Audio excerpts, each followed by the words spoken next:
پہلے تو میں پھر سے آج آپ سب کے اسٹیمنا پہ، آپ کی دلیری پہ، آپ کے شعور پہ اور آپ کی حب الوطنی کو آج پھر سے خراج تحسین پیش کرتا ہوں۔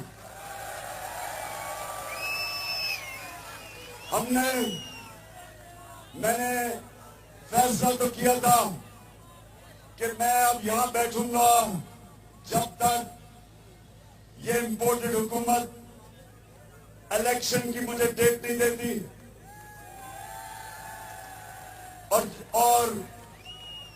اور اسمبلیز ختم نہیں کرتی اور الیکشن کی ڈیٹ نہیں دیتی۔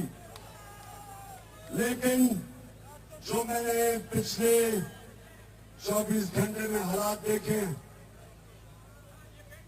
یہ میرے ملک کو انتشار کی طرف لے کے جا رہے ہیں۔ جو میں نے دیکھا، اپنی عوام کو اپنی پولیس سے نفرت کروانے جا رہے ہیں اپنے آپ کو بچانے کے لیے، کیونکہ یہ عوام سے ڈرتے ہیں۔ یہ جب بھی باہر نکلیں گے عوام میں، یہ امپورٹڈ حکومت کے لوگ 2 نعرے سنیں گے، یہ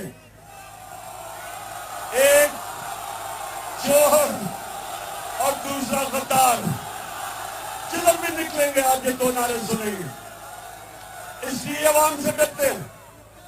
سو یہ پوری کوشش ان کی ہے کہ میری لڑائی کروائی جائے، نفرت پھیلائی جائے اپنی پولیس کے خلاف۔ جو انہوں نے پولیس سے حرکتیں کروائی ہیں، عوام پولیس کو برا سمجھے گی۔ کبھی بھی عوام پولیس کو اپنی پولیس نہیں سمجھے گی، جس طرح انہوں نے جو حرکتیں کی ہیں۔ ذمہ دار یہ ہیں، یہ نفرتیں بلا رہے ہیں اپنی پولیس سے۔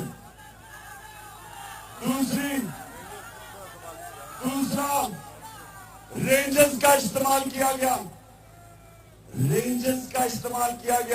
جس طرح ہم کوئی دہشت گرد ہیں، جس طرح ہم کوئی ملک کے غدار ہیں، جس طرح ہم کوئی ملک کے اندر انتشار بڑھانے آئے تھے، انہوں نے رینجرز کا استعمال کیا۔ تو صرف پولیس کے خلاف اور ہمارے اور پولیس کے اندر نفرت ہی نہیں بلا رہے، ہمیں اپنی فوج کے بھی خلاف کر رہے ہیں۔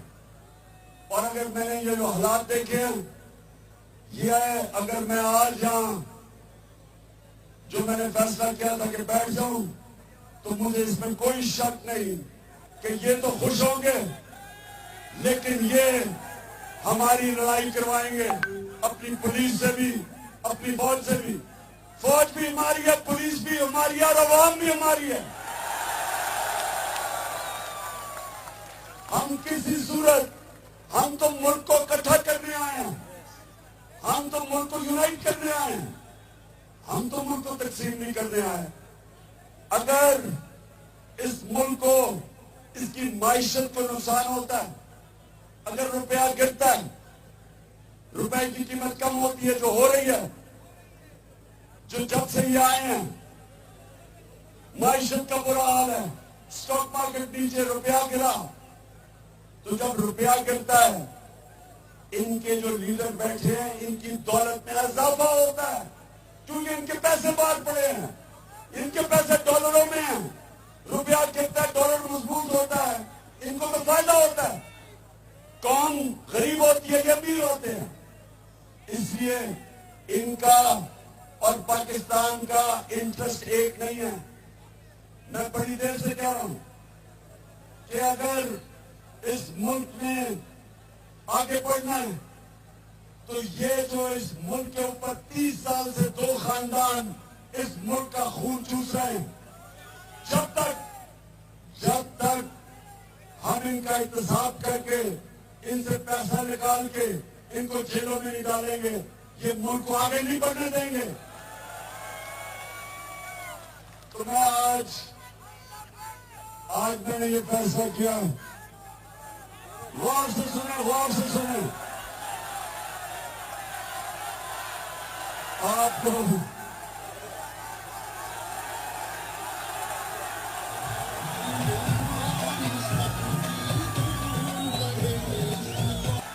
تو سنیں، اب سنیں غور سے۔ میں ہوں ایک جو اپنے آپ کو عاشق رسول کہتا ہوں. میں اپنے نبی صلی اللہ علیہ وسلم کا فالوور ہوں, اور میرے نبی نے ہمیں ایک چیز سکھائی تھی کہ انسانوں کو اکٹھا کرنا ہے, تقسیم نہیں کرنا. میرے نبی رحمت العالمین تھے, سب انسانوں کے لیے رحمت بن کے آئے تھے. میری بھی پوری کوشش ہے کہ میں اپنے ساری قوم کو اکٹھا کروں, اور اللہ کا لاکھ لاکھ شکر ہے کہ قوم اکٹھی ہو رہی ہے, ہمیں قوم بن رہے ہیں. تو میں آج یہاں سے اعلان کرنا چاہتا ہوں, اس امپورٹنٹ حکومت کو ایک پیغام دینا چاہتا ہوں. آپ کو میں 6 دن دے رہا ہوں. 6 دن کے اندر آپ الیکشن اناؤنس کریں, جون کے مہینے میں الیکشن اناؤنس کریں, اور اسمبلیز ڈیزالو کریں. اگر 6 دن کے بعد یہ نہیں کریں گے آپ, تو میں ساری اپنی قوم کو لے کے واپس اسلام آباد آؤں گا. آپ کے پاس ٹائم ہے, گورنمنٹ آپ سے چل نہیں رہی, آپ گورنمنٹ چلانے نہیں آئے, کرپشن کے سزا اپنے ختم کروا رہے ہیں. اس لیے 6 دن اگر 6 دن میں آپ نے فیصلہ نہ کیا تو میں ساری اپنی قوم کو لے کے انشاءاللہ اسلام آباد آؤں گا. اور اس باری کوئی رکاوٹیں نہیں ہوں گی, کیونکہ سپریم کورٹ کا حکم ہے کہ کوئی کسی قسم کی پرامن احتجاج پہ کسی قسم کی رکاوٹ نہیں ہو سکتی. تو انشاءاللہ پنجاب سے بھی سارے لوگ پہنچیں گے, اور انشاءاللہ جو میں چاہتا ہوں کہ 20 لاکھ لوگ اسلام آباد میں ہم اکٹھا کریں گے اگر آپ نے الیکشن اناؤنس کیے. پاکستان زندہ باد.